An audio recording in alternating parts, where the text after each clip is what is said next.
কি পরিমাণ একজন মানুষের কলবের মধ্যে ময়লা পড়ে গেলে সেই ব্যক্তি আল্লাহ থেকে দূরে সরে যায়, সেই ব্যক্তির আর ইবাদতের স্পৃহা থাকে না।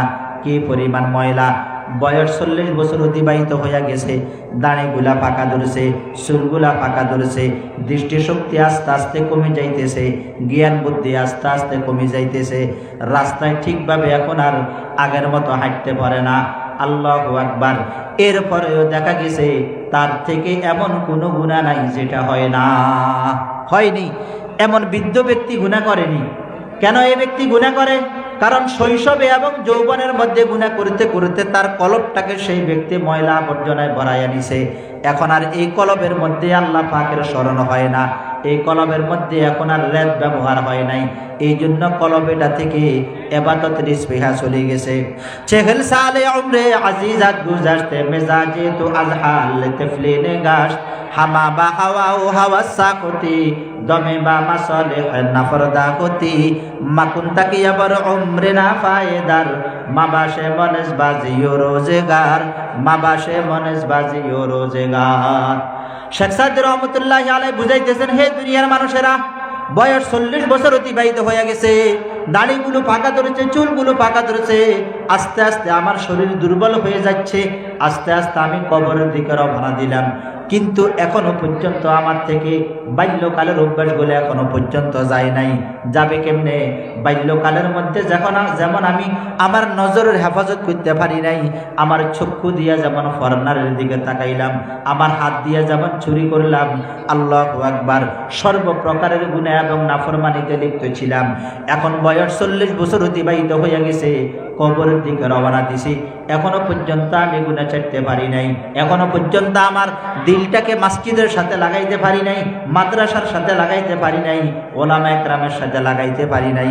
উজানি হুজুরের দরবারে যাইয়া উজানি হুজুরের হাতে আমি হাতটা দিতে পারি নাই, সর্বনাই হুজুরের হাতে হাতটা দিতে পারি নাই, হাটাজারিওয়ালাদের হাতে হাতটা দিতে পারি নাই।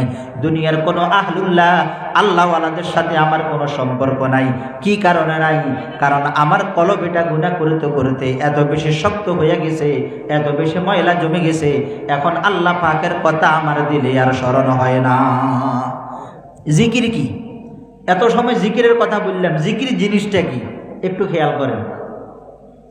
জিকির এটা হচ্ছে মাজুনি। এই এলাকায় কি বলে, চাঁদপুর এলাকায় আমার জানা নাই। মাজুনি আমাদের দেশে বলা হয় যেটা দিয়ে মানুষ ময়লা পরিষ্কার করে।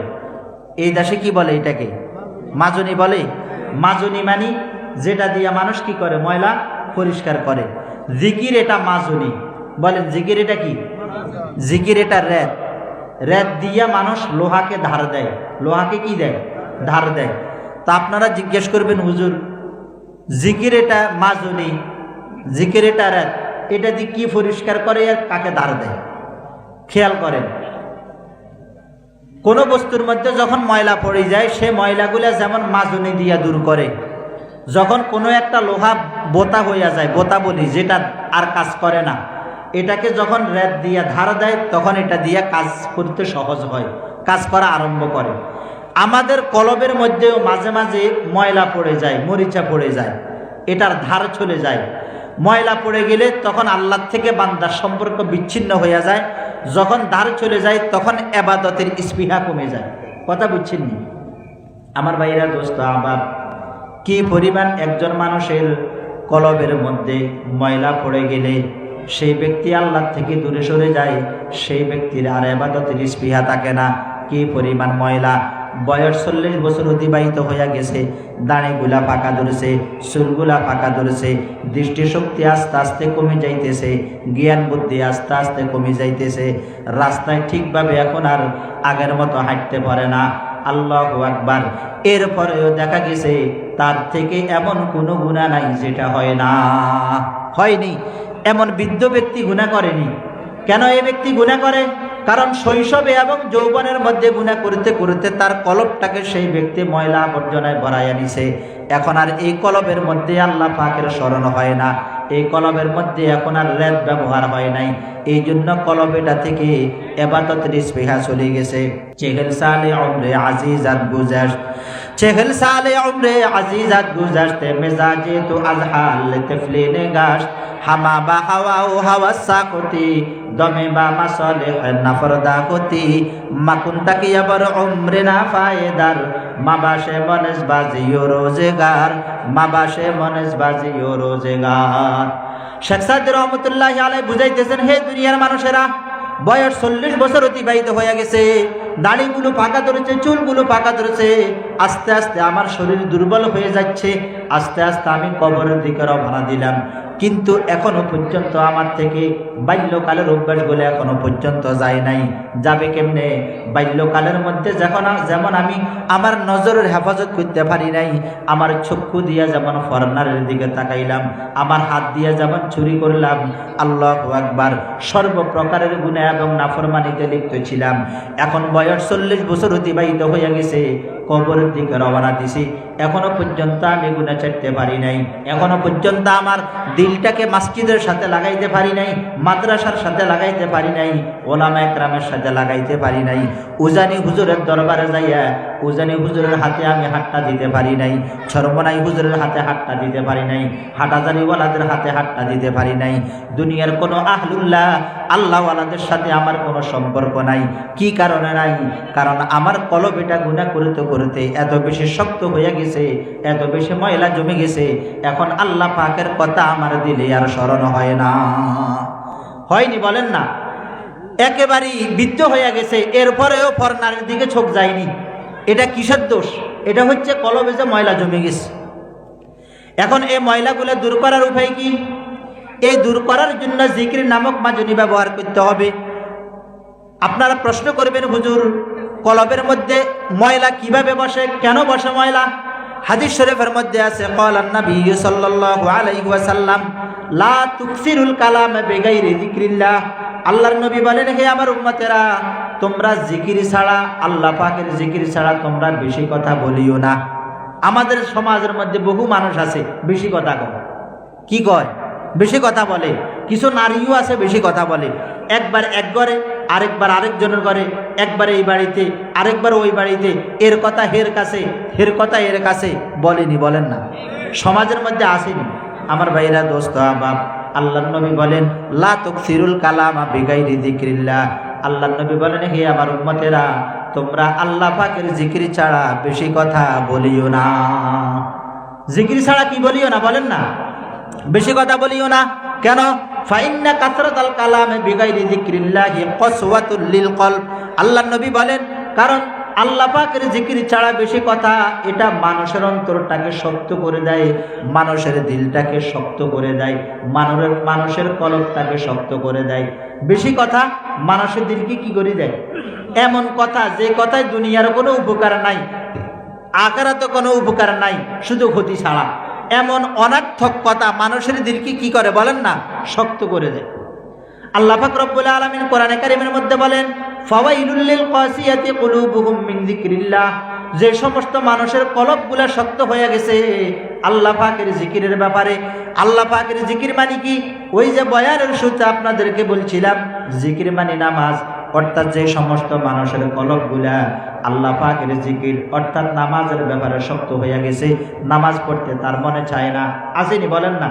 সমাজের মধ্যে হাজারো মানুষ এমন আছে, নামাজ পড়তে তার মনে চায় না, কলবটা শক্ত হয়ে গেছে। জিকির মানে ইসলাম, ইসলাম অনুযায়ী নিজের জীবন চালাইতে চায় না, শক্ত হয়ে গেছে। আসেনি? বলেন না? জিকির মানে কোরআন, কোরআনে কারিমের তেলাওয়াত শিখতে চায় না, কোরআন শিখতে চায় না, কোরআনের শিক্ষা গ্রহণ করতে চায় না। আল্লাহু আকবার, কলবটা শক্ত হয়ে গেছে। জিকির মানে হচ্ছে রসুল, রসুলের আদর্শ অনুযায়ী নিজের জীবনটাকে যেই ব্যক্তি চালাইতে চায় না। আমার ভাইরা, দোস্ত আহবাব, জিকির মানে ওয়াজ নসিহত, দ্বীনি কথা, দ্বীনি আলোচনা শুনতে চায় না, কলবটা শক্ত হয়ে গেছে। আল্লাহ পাক রব্বুল আলামিন বলেন, যে সমস্ত মানুষের কলবটা শক্ত হয়ে গেছে জিকিরের ব্যাপারে, এদের কপাল খারাপ। এদের কি খারাপ? কপাল খারাপ। যাদের কলব জিকিরের ব্যাপারে কি হয়ে গেছে? শক্ত হয়ে গেছে। আল্লাহ পাক বলেন, ফাওয়াইলুন, এদের কপাল খারাপ। সহজ তরজমা, এদের কি খারাপ? কপাল খারাপ। এরা দুর্বাগা, এরা হতবাগা, এরা ধ্বংস। যাদের কলব আল্লাহর জিকিরের ব্যাপারে শক্ত হয়ে গেছে। জিকির মানে নামাজ, নামাজ পড়তে এখন আর মনে চায় না। জিকির মানে হচ্ছে ইসলাম, ইসলাম মোতাবেক নিজের জীবন চালাইতে চায় না। জিকির মানে রসুল, রসুলের আদর্শ অনুযায়ী নিজেকে চালাইতে চায় না। জিকির মানে দ্বীন ইসলাম, জিকির মানে সুবহানাল্লাহ আলহামদুলিল্লাহ, অর্থাৎ সর্বপ্রকারের জিকিরের ব্যাপারে যেই ব্যক্তির কলবটা শক্ত হয়ে গেছে, আল্লাহ পাক বলেন এদের কোফাল খারাপ। এদের কি খারাপ? এদের কোফালের মধ্যে এদের মুসিবত ঘুরে, বিপদ ঘুরে। কি ঘুরে? বিপদ ঘুরে। মৃত্যুর সাথে সাথে দুনিয়াতেও তারা শাস্তির মুখোমুখি হবে, কবরেও শাস্তির মুখোমুখি হবে, আখিরাতেও তারা শাস্তির মুখোমুখি হবে। এই জন্য কলব এটাকে নরম করার দরকার আসেনি বলেন? আল্লাহ পাক রব্বুল আলামিন বলেন ফাওয়াইলুল লিল কাসিয়াতি কুলুবুহুম মিন যিকরিল্লাহ। দুনিয়ার মধ্যে যে সমস্ত মানুষের কলবটা শক্ত হইয়া গেছে আল্লাহ পাকের জিকিরের ব্যাপারে, আল্লাহ পাক রব্বুল আলামিন বলেন এদের কপাল খারাপ, এদের কপালে দুর্ভাগা আছে, এরা হচ্ছে হতভাগা। এই জন্য কলবটা যে শক্ত হইয়া গেছে, আমাদের ইবাদত করতে মনে চায় না। বেশিরভাগ আমরা এই রুগী না?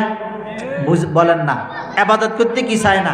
সে হোক না জওয়ান, হোক বৃদ্ধ, ইবাদত করতে মনে চায় না। কলব কি হয়ে গেছে? শক্ত হইয়া গেছে। এখন এই শক্ত কলবটাকে নরম করার জন্য, এই ময়লাওয়ালা মরিচাওয়ালা কলব এটাকে এখন পরিষ্কার করার জন্য, কলবের ভিতরে যেহেতু ইবাদতের স্পৃহা নাই, এখন এই স্পৃহাটাকে উঠানোর জন্য এখন আমাদের করণীয় কি? কি করতে হবে? হাদিস শরীফের মধ্যে এই কলবটাকে পরিষ্কার করার কথা আল্লাহ নবী বলে দিয়েছেন। ক্বালা রাসূলুল্লাহ সাল্লাল্লাহু আলাইহি ওয়াসাল্লাম লিকুল্লি শাইইন সিকালাতুন ওয়া সিকালাতুল কুলুবি যিকরুল্লাহ। আল্লাহ নবী বলেন, হে আমার উম্মতেরা, লিকুল্লি শাইইন সিকালাতুন, প্রত্যেকটা বস্তুর একটা মাজনি আছে, একটা রাত আছে, রাত। ওয়া সিকালাতুল কুলুবি যিকরুল্লাহ, আর আল্লাহ পাকের, আল্লাহু আকবার, কলবের রাত হচ্ছে, কলবের মাজনি হচ্ছে আল্লাহ পাকের জিকির। কলবের মাজনিকে বলেন না আল্লাহ পাকের জিকির। যেই ব্যক্তি বেশি বেশি জিকির করবে, যেই ব্যক্তির জীবনে বেশি বেশি জিকির হবে, এই ব্যক্তির কলবটা স্বচ্ছ থাকবে, পরিষ্কার থাকবে।